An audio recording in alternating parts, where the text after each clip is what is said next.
Seattle artist Kenjiro Nomura came to the United States at just 10 years old. And over time, he became the best known artist of Japanese descent in the Northwest. In a new book about his life, author Barbara Johns delves into Nomura's fascinating story and his meaningful contribution to the history of American art. Kenjiro Nomura was an immigrant generation Japanese-American artist who was very well known in Seattle and throughout the West Coast in the 1930s especially. He was one of the most prominent artists of that era. And he was incarcerated during World War II, along with some 120,000 people of Japanese descent on the West Coast. Afterward, he struggled to reestablish his life, but did so, and once again regain recognition.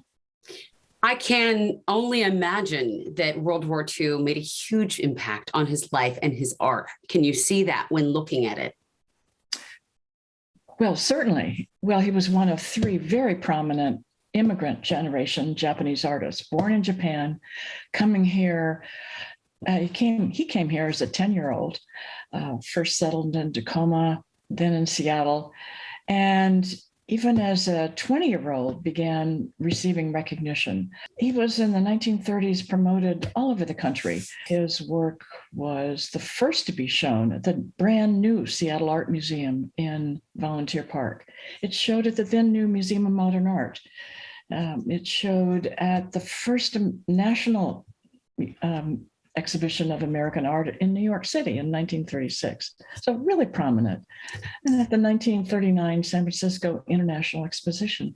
And then all of this was forcibly removed, as I said, along with 120 thousand people of Japanese descent. And he began to paint his life incarceration camps at Puyallup, on the Western Washington State Fairgrounds, and then in Minidoka. Wow. So he was painting while he was in these camps. He was.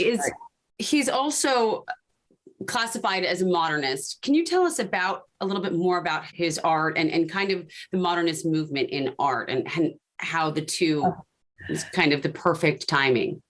I can. And he was among the leading modernists in Seattle at the time during the 1930s. His paintings are primarily urban landscapes, especially in and around Nihonmachi or Japantown, what we know now as the International District. Also in the working waterfront, sometimes into the White River Valley. And these are paintings that are of the buildings, yes, but the forms are flattened, made into more geometric shapes, really emphasizing that, while also very recognizable as those scenes. And sometimes the views are cropped somewhat the way a camera might take. So they're recognizable scenes and very appealing because through this simplification of forms, he establishes really a rhythmic cadence in the paintings. He has a beautiful color sensibility. He seemed to favor the complementary colors of red and green and really draw it out, even in some of the wartime paintings. It is. I'll be honest, Barbara, I'm not a huge fan of modernism in the art world, but his work is stunning and it is beautiful to see. What led you? I mean, other than the stunning examples of art, what led you to write about him and other immigrant generation Japanese American artists? Well, I've had extraordinary good fortune over the past 15, 16 years to focus on these immigrant generation artists in Seattle. Very local subject, but with national and international ramifications. I worked at the Seattle Art Museum in the 1980s. And first was became acquainted with a few of his paintings in that collection. And I should say they're now on view. You can see a couple of them in the Seattle Art Museum now. And some 25 years later, I was working independently and asked to organize an exhibition about Paul Horiuchi, who was also immigrant generation, but younger and came to recognition after World War II.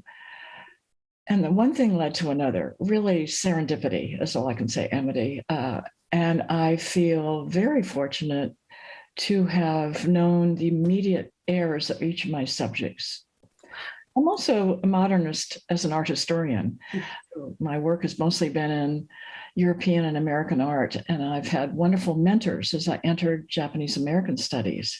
Each one has taken me more deeply into that field. And I hope you get to check out some of that art as well.